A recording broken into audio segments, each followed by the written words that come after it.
Good evening, safety coordinators. Goodbye 2020. Hello 2021. The Christmas season is over. New Year's has passed. Lent isn't until February 17th. Now what? According to the church calendar, it is ordinary time. But if you're like most of us, our lives right now are anything but ordinary. I thought masks were just for Halloween, and now I find myself matching my mask to my outfit every morning. The struggles and challenges of this pandemic have raised havoc in our families, schools, jobs, and our social lives, but we continue. Today, I would like to share with you a little insight on ordinary time before I explain something new I will be using as a way of communicating to you, my safety coordinators. So, what is the definition of the word ordinary? In our common use, it typically refers to something plain, unimpressive, or unexciting, a kind of like it is what it is mentality, if you will. And for that very reason, many people hear ordinary time in the church and think of the season as such. But that understanding doesn't reflect the meaning of the season according to the church. Ordinary in this context comes from the Latin term ordinalis, meaning numbered or ruled. This title simply refers to the ongoing and rhythmical nature of the season.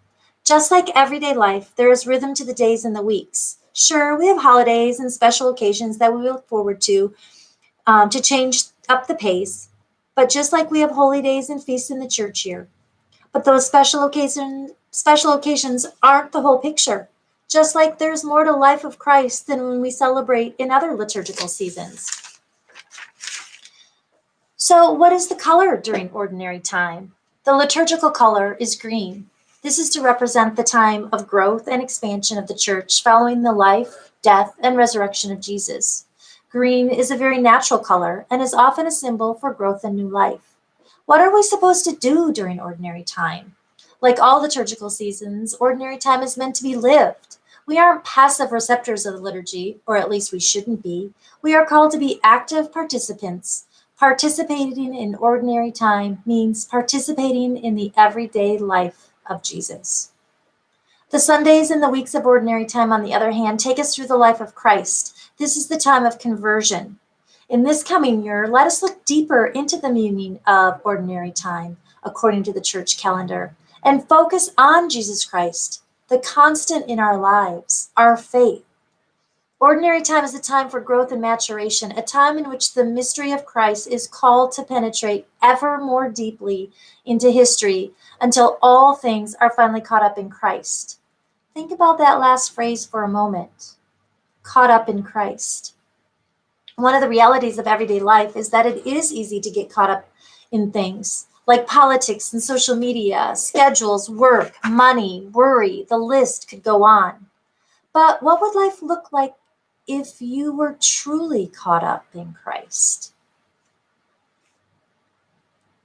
Here are some thoughts to help you fully embrace this liturgical season and get caught up in Christ. Examine your habits. Your daily, day-to-day life is typically just a series of habits played out one after the other. If you want your life to change, the first place to look is your habits. A great new habit to start is possibly reading the gospel every day, or try going to daily mass. Something else to look at is gratitude.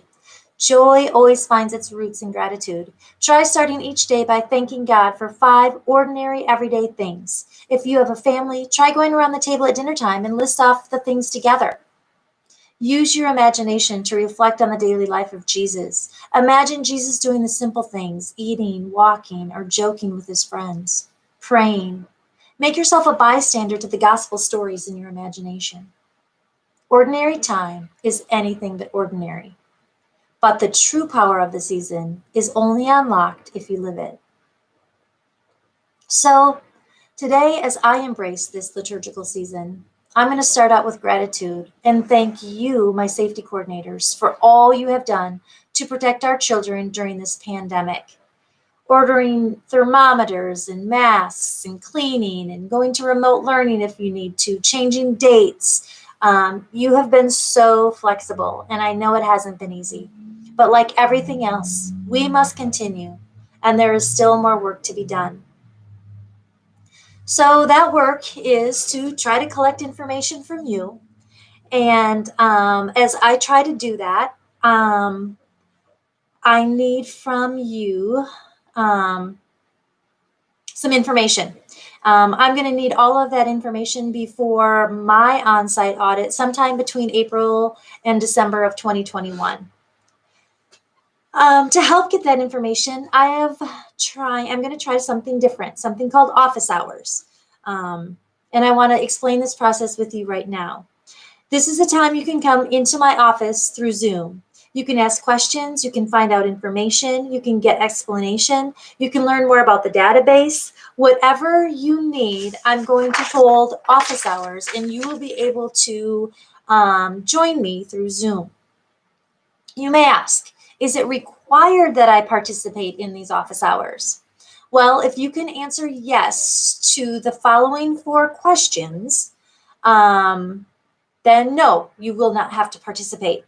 All right, and those questions are,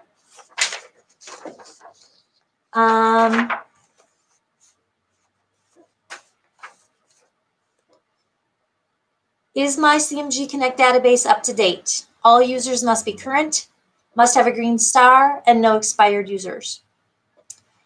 Have I returned to the Safe Environment Office my contact information sheet and certification status sheet? Both of those were due October 1st.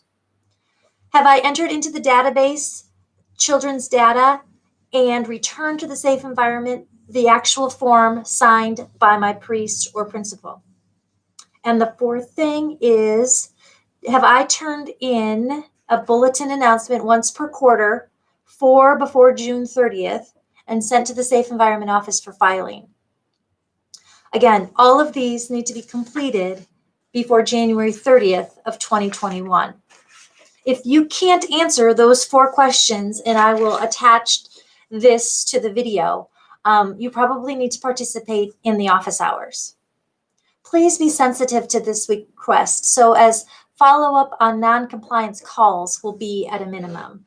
Again, I think we spend a lot of time trying to get this information and a lot of time calling people and reminding people.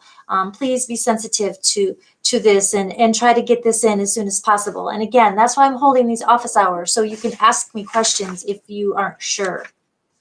So how do you sign up for these office hours? I will send through email a Zoom invite for you to attend. There are 4 options. Hopefully you will find a time that works. If you can't find a time that works, please let me know. Just call me or shoot me an email and let me know the status of your parish's school. Again, this helps to lessen the follow-up calls. Once you find a time, please RSVP so I can get an idea of who I can expect. These office hours is just kind of a test to see if it works. Maybe I'll start implementing them more often or on an as-needed basis.